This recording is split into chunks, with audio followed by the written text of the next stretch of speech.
This is News 25 with Deanna O'Donnell. News 25, local news you can count on. News is brought to you by J.K. Nelson Law. Give them a call, 727-9900. News is also brought to you by Desert View Hospital. You can count on us. Welcome to News 25 here on KPVM TV and Ace Country Radio. Today is Wednesday, April 12th. Well, another murder defendant takes a plea deal prior to their trial date.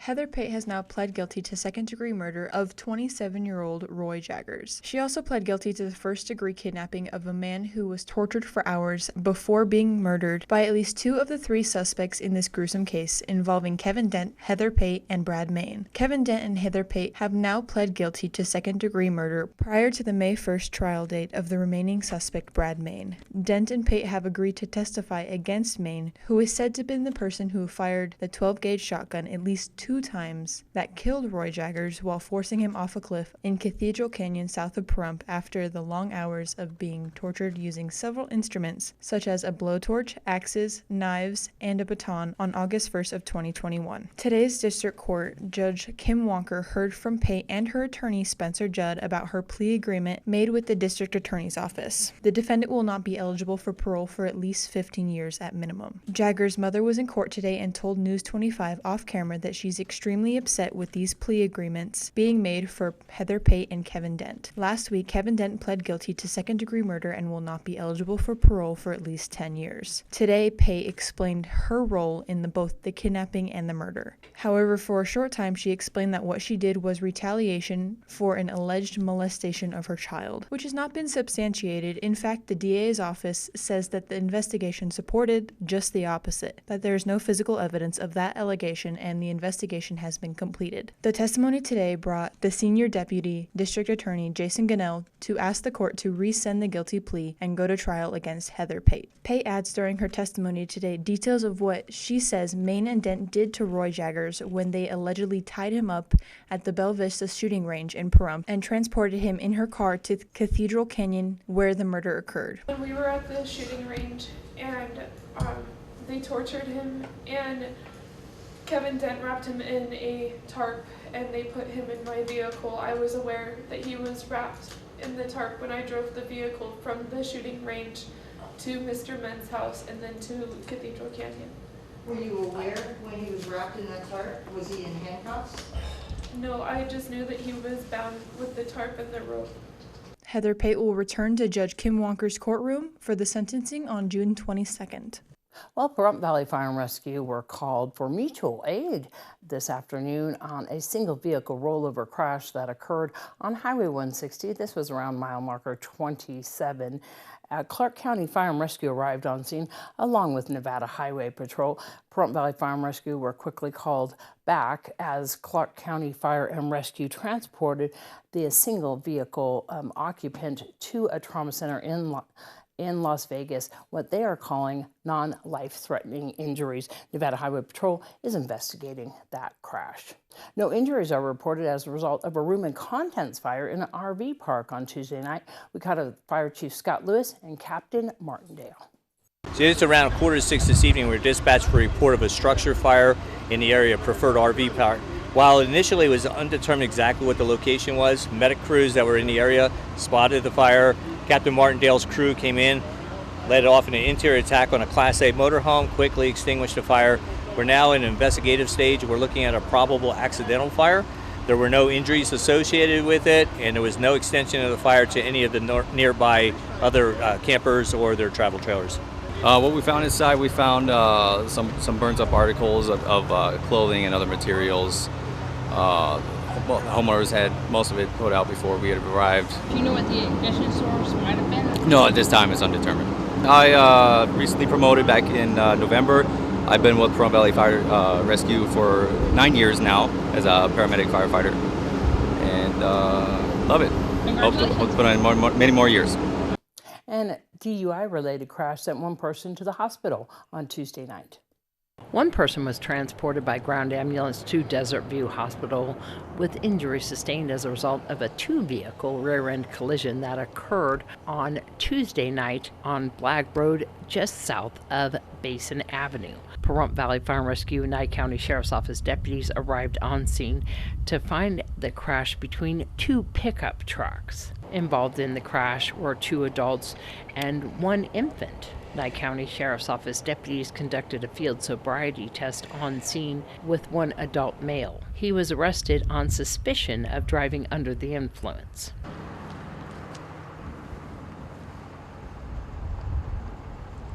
You said I wouldn't make it here. Sir, can I turn around? Are you done? You said I wouldn't make it here. All due respect, sir. This is where the, Okay, Grady, we're done with the test, okay? I don't think you understand. That individual was arrested by Nye County Sheriff's Office deputies and transported to the Nye County Sheriff's Office Detention Center. Taken into custody is Grady Bizzell, who is facing charges of DUI and open container inside the vehicle. According to the declaration of arrest, the vehicle damage and interviewing both drivers and a witness at the scene, police say that they determined that Bizzell was driving his truck southbound on Black Road when he ran the stop sign at Basin Avenue and rear-ended the other vehicle. Inside the vehicle, police say that they found 4 empty 24-ounce White Claw cans and 2 empty Fireball whiskey shooters and another larger bottle of Fireball whiskey. No other individuals claimed injuries at the time of the incident. Both vehicles sustained minor to moderate damage. Well, more news on the other side of this break.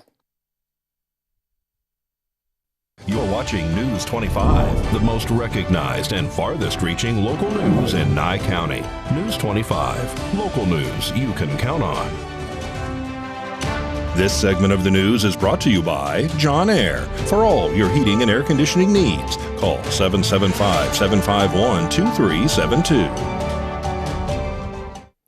Welcome back. Well, the Pahrump Valley Rotary Club, Valley Electric Association's charitable fund, and others donated money for a shade cover over the main entrance of the Nye Communities Coalition Activity Center, or NAC.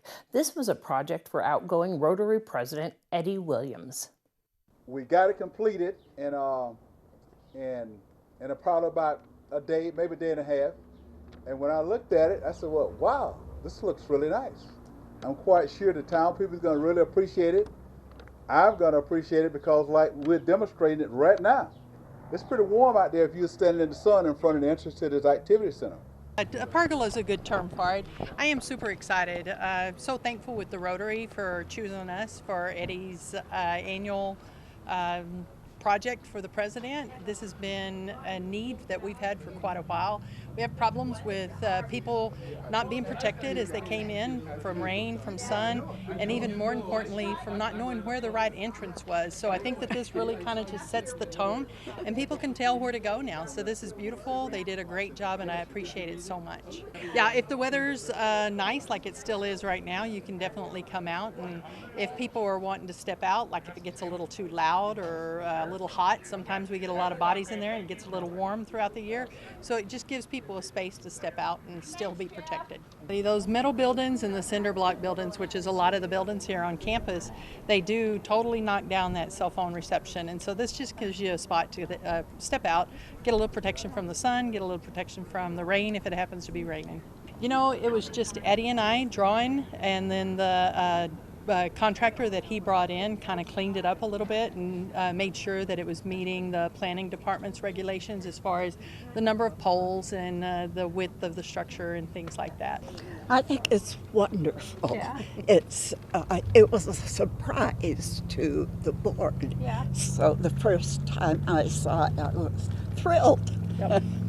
Valley Electric did donate some to the Rotary to help with it, so that was super nice of them. They've also done some other contributions to us recently and got our kitchen up and running, so it's been a huge help with their input along with Rotary taking the lead on this. Contract with Palacio, same-day shade. Yes, they can use it for a lot of different reasons, and it's going to be a great thing for the community over I'm gonna say decades, not years to come, but decades, because this is a sturdy structure. And I'm quite sure as different activities, different nonprofit organizations come in and utilize this here, the people that cannot fit in here, they can come right out here and set up, be in the shade, and still be able to serve the community with the products that they're passing out to the community. It is an honor, again, for all of you people in the community, all of the club members to come out here and support such a great cause. And I'm glad that I got the opportunity to be a part of it during my year as president of this great Pahrump Valley Rotary Club. Congrats. Well, Director of Public Works Tom Bowling gave a general road report and laid out future projects at the recent Board of County Commissioners meeting. Just gravel road maintenance, ditch and culvert repair and maintenance, tree trimming, pothole patching as needed. We have estimated we have filled more than 1,000 potholes in the month of March. And it doesn't look like we've done anything. And we discussed this last month, what's happening in Pahrump. And I noticed there's more. And it's everywhere. It's in Crystal. I mean, it's all in the Southern District. So sure is. It's not just in one place. So, and so we're doing everything we can. We have people doing it on overtime sometimes. Sometimes we have 2 crews doing it on overtime just to try to catch up. We had a little bit of extra leeway in our labor budget, so we're going to spend that. It's been a little overtime and try to get caught up on the potholes. But they're being made faster than we can fix them. So. Just tells you the condition of our roads. Right. And then after that, we're going to start doing the prep for the chip seal season. And we're going to concentrate on the overlay roads first, and then work on the grind up and re-chip roads after that. Projects. Basin and Blag, we finished the intersection 2 weeks early. We finished it last Friday. The last couple of days, we've been doing a little bit of ditch work in order to make sure that the water flows through the ditches and under and through the culverts that we installed in order to not flood out the intersection if we were to get another rainstorm. Other than that, we should finish that today, and then we'll start working on the main line. We'll start excavating. So when will that road be open, or is it open now? It's open now. It was open on Saturday night. At 8 o'clock Saturday night, they opened it back up. Yeah, I've been staying away from that area just for that reason. Okay, cool. And I sent an email out or a text message out to EMS and the sheriff so that they understood that it was open and they could go through that intersection without any problems. So PVB North, we finally were able to stripe it with our striper. PVB South, we have not striped yet because we're still waiting for certain things. Hopefully in the next week or 2, we're able to get it striped. We'll return in just a moment with your health report. You're watching News 25, brought to you by Mountain West Lawyer, Injury Attorneys, 727-9500. News 25, local news you can count on. Well, a recent poll found 1 in 3 parents may be giving their children fever-reducing medication unnecessarily, which wasn't shocking for doctors like Maureen Alman with Cleveland Clinic Children's.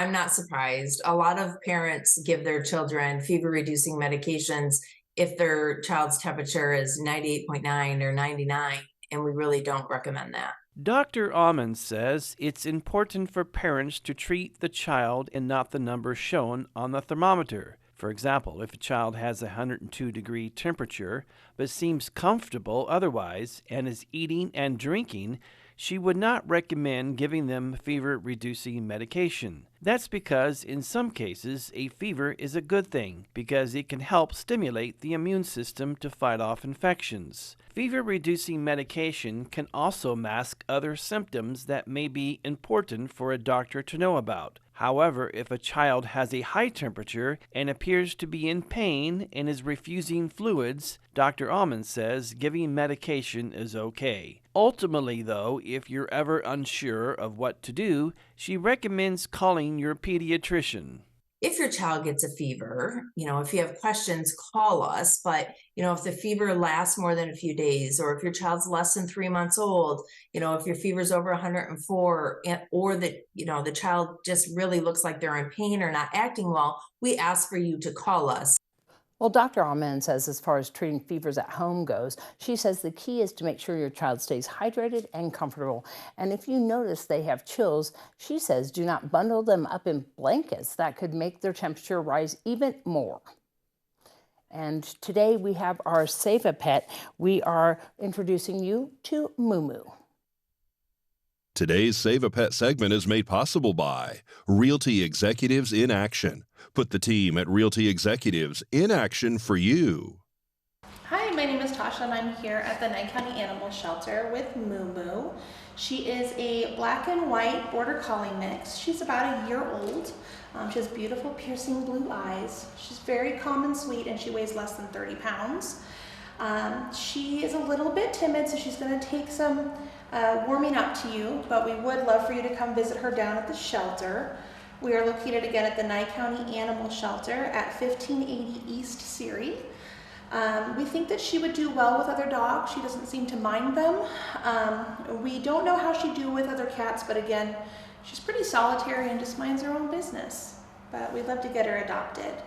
Her adoption fee is $100 and that can be paid here at the shelter. The shelter is open Monday through Friday, 10 a.m. to 5 p.m. You can find us at 1580 East Seary across from the County Treasurer's Office. News 25 WeatherCam is brought to you by Lerner and Rowe Injury Attorney's Office in Pahrump. In a wreck, need a check? Call 702-877-1500. I know the wind is whipping out there today. We're taking a look at Mount Charleston. John's going to tell us what's in store for the week in just a moment.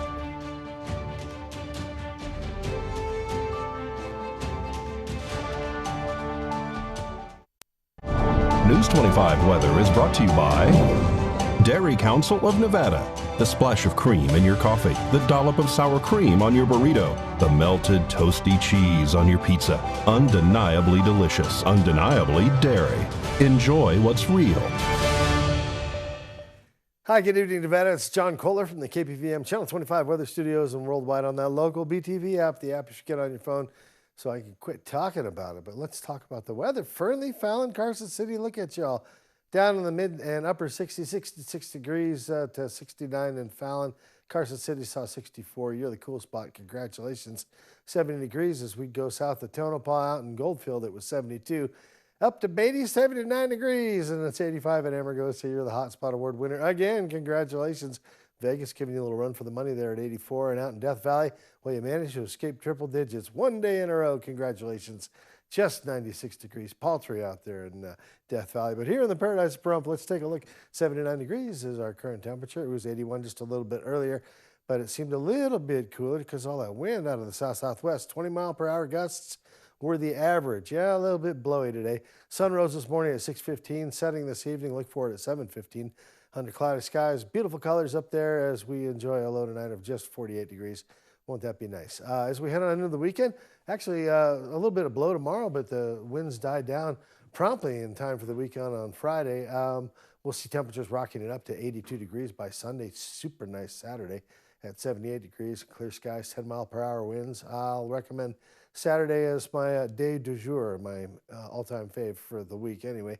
Monday, Tuesday, Wednesday, mixed bag of clouds and sunshine, but mostly sunshine, mostly moderate winds. Temperatures hovering right into the mid-70s and staying there for a little bit, and we'll see how that develops. But it looks like I see a whole lot of 70s. I don't see any 60s. I'm liking those 80s this weekend. Make some plans. Back to the desk. Here's Deanna. All right, thanks so much, Sean. And once again, if you guys miss anything that we have here on our news, you can always go to our KPVM Facebook page. And of course, go to our app, Local BTV. That's going to wrap up this edition of News 25 here on KPVM TV and Ace Country Radio. We'll see you back here tomorrow night. I'm Deanna O'Donnell.